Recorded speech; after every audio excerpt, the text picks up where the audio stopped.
Hello दोस्तों, मैं हूं प्रदीप गोयल और आप देख रहे हैं पीएस फिल्मी हब। दोस्तों, छुट्टियां खत्म हो चुकी हैं और अभी स्टार्ट होंगे वर्किंग डेज।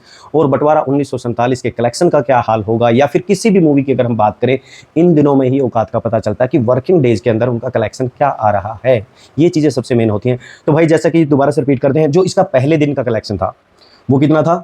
6.25 करोड़। फिर उसके बाद में जब 15 अगस्त आया तो इसने कमाए थे 13.5 करोड़। फिर उसके बाद में जो संडे का दिन था, भाई हमें लगा था कि जो 13 करोड़ है वो तो मेंटेन करेगी, हो सकता है बढ़ भी जाए, क्योंकि वहाँ से बहुत उम्मीदें थी। क्योंकि मैं एक चीज़ बोल रहा था दोस्तों, अगर ये 3 दिन के अंदर संडे तक अगर ये 50 करोड़ का आंकड़ा पार कर लेती है, 50 करोड़ तक जाती है, तो पूरे हफ्ते में 70 तक पहुँच जाएगी और 2 हफ्तों में अपना बजट निकाल लेगी। लेकिन भाई, संडे के दिन इसने कमाए हैं सिर्फ 7.5 करोड़, या फिर 7.25 करोड़ ही बोलिए। इतने ही पैसे ये कमा पाई है। इंडिया नेट कलेक्शन की मैं बात कर रहा हूँ। ठीक है दोस्तों, अभी आज का दिन, जो मंडे का दिन मैं जैसे कि बोला था, वर्किंग डेज ये ऐसे दिन होते हैं जहाँ पे मूवी की औकात पता चलती है। तो आज के दिन अभी तक का जो इसका कलेक्शन है, अभी फिलहाल जो मैं वीडियो बना रहा हूँ, 4 से 5 बजे का टाइम है भाई, 70 लाख रुपए, मतलब 1 करोड़ तक पहुंची नहीं है। अगर हम रात तक की बात करें तो शायद ये 1 करोड़ तक पहुंच जाए, या फिर 1 करोड़ का आंकड़ा पार कर लेगी, क्योंकि नाइट में कलेक्शन थोड़ा ज़्यादा रहता है। तो हम मान सकते हैं कि 1.25 करोड़ तक ये पहुंच सकती है आज के दिन, 1.25, 1.5, 1.25 ऐसा ही कुछ है। ठीक है, लेकिन अब मेन चीज़ क्या है दोस्तों कि फिल्म की ऑक्यूपेंसी, मतलब कहाँ पे ज़्यादा देखी जा रही है, कहाँ पे थिएटर फुल हैं, या फिर कितने लोग थिएटर के अंदर आ रहे हैं। तो अगर सही मायने में देखा जाए, कुछ ही सिटीज़ हैं जहाँ पर इसका सही बोलबाला है, और वहाँ पर भी हम ये नहीं कह सकते बहुत बढ़िया ऑक्यूपेंसी है भाई, जो थिएटर वो खचाखच भरे हुए हैं, नहीं, ऐसा कुछ नहीं है भाई। सबसे ज़्यादा लोग देख रहे हैं इस फिल्म को आज के दिन भी लखनऊ के अंदर, अभी तक, मतलब वर्किंग डेज है तो अगर सुबह से अगर अभी तक ऑक्यूपेंसी देखें तो सबसे ज़्यादा ऑक्यूपेंसी लखनऊ के अंदर है। और उसके बाद में अगर थोड़ी सी, मतलब उसके बराबर तो नहीं है, लेकिन उससे बहुत, ये मान के चलिए अगर वो 20% है तो 11 से 12% जयपुर के अंदर ऑक्यूपेंसी सेकंड नंबर पे है। फिर उसके बाद में आती है थर्ड नंबर पे दिल्ली एनसीआर और चेन्नई, यहाँ पर बराबर है ऑक्यूपेंसी। यहाँ पर भी लोग बराबर ही देख रहे हैं। मतलब देखा जाए तो जिस तरीके से भाई एनसीआर है, इधर तो क्रेज बहुत ज़्यादा होना चाहिए था, लेकिन यहाँ पर ऑक्यूपेंसी थर्ड नंबर पे है। लेकिन जो सबसे उसके बाद में जो डाउन आती है वो आती है हैदराबाद। ये जो मैंने आपको 5 से 6 सिटी गिनवाई हैं, सिर्फ यही हैं जो इसको कंधे पे उठा के चल रही हैं इस फिल्म को। वरना अगर बाकी सिटीज़ की बात करें, कोलकाता वगैरह या जो भी मुंबई, इधर अगर वहाँ की बात करें तो भाई बिल्कुल नीचे जा चुकी है ऑक्यूपेंसी। जो अभी तक है, मंडे के दिन जो अभी तक ऑक्यूपेंसी है, 5%, 6%, 7%, 4%, ऐसा ही चल रहा है। लेकिन यही सिटीज़ थी जो जिसके अंदर थोड़ा बहुत हम ये मान सकते हैं कि 10% से ऊपर की ऑक्यूपेंसी है वर्किंग डेज के अंदर। सुबह सुबह के टाइम पे जब ऑफिस का टाइम होता है, उस टाइम पे भी ऑक्यूपेंसी इतनी है, तो रात के टाइम थोड़ी बढ़ जाएगी। जिन्होंने नहीं देखी, क्योंकि ज़्यादातर क्या होता है, जहाँ पे 2-2 छुट्टियाँ आ जाती है तो लगभग पब्लिक देख चुकी होती है फिल्म को।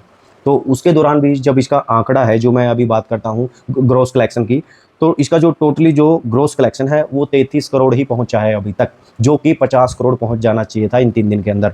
तो इस हिसाब से भाई उम्मीदें कम होती जा रही है। लेकिन अगर सिर्फ इंडिया नेट कलेक्शन की बात करें तो इसका इंडिया नेट कलेक्शन अभी तक 27.5 करोड़ ही है भाई।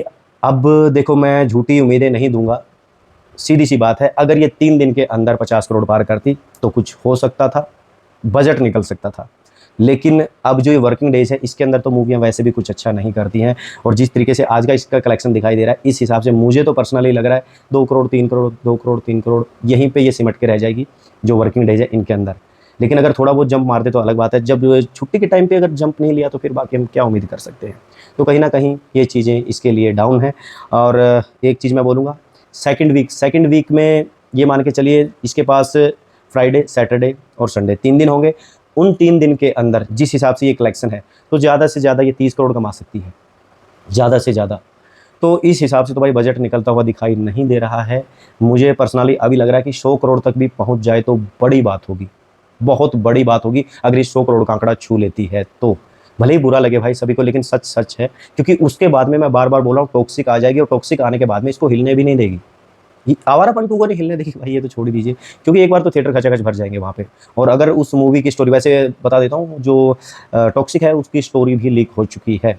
मतलब कहा जा रहा है कि जैसे आज़ादी के बाद की कहानी है, जैसे ही आज़ाद होता है तो वहाँ पे देश, तो वहाँ पे गोवा के अंदर की स्टोरी कहीं पे बताई जा रही है कि एक बड़ा गैंगस्टर है जो अपने आप को ठीक करने की कोशिश कर रहा है, लेकिन उसी बीच में उसको क्या क्या परेशानी का सामना करना पड़ता है। यही पूरी थीम है, यही पूरी स्टोरी है, इसी के ऊपर चलेगी। तो भाई वहाँ पर भी चीज़ें अच्छी लग रही हैं, डेमो आप देख ही चुके हैं, तो कहीं ना कहीं वो मूवी इनको ऊपर नहीं आने देगी, क्योंकि जिस तरीके से उसकी हाइप है, अगर वैसा सिनेमा मिल गया तो चीज़ें गड़बड़ हो जाएंगी। तो पर्सनली अगर मैं कहूँ तो उम्मीदें बहुत डाउन हो चुकी हैं, क्योंकि मुझे संडे के दिन बहुत उम्मीदें थी कि बंटवारा 1947 अच्छा कलेक्शन निकालेगी। कम से कम मेरे को लगा था कि 10 करोड़ प्लस तो ये मेंटेन करके रखेगी, अगर इतना कर लेती तो चीज़ें बन जाती, लेकिन नहीं बन पाई।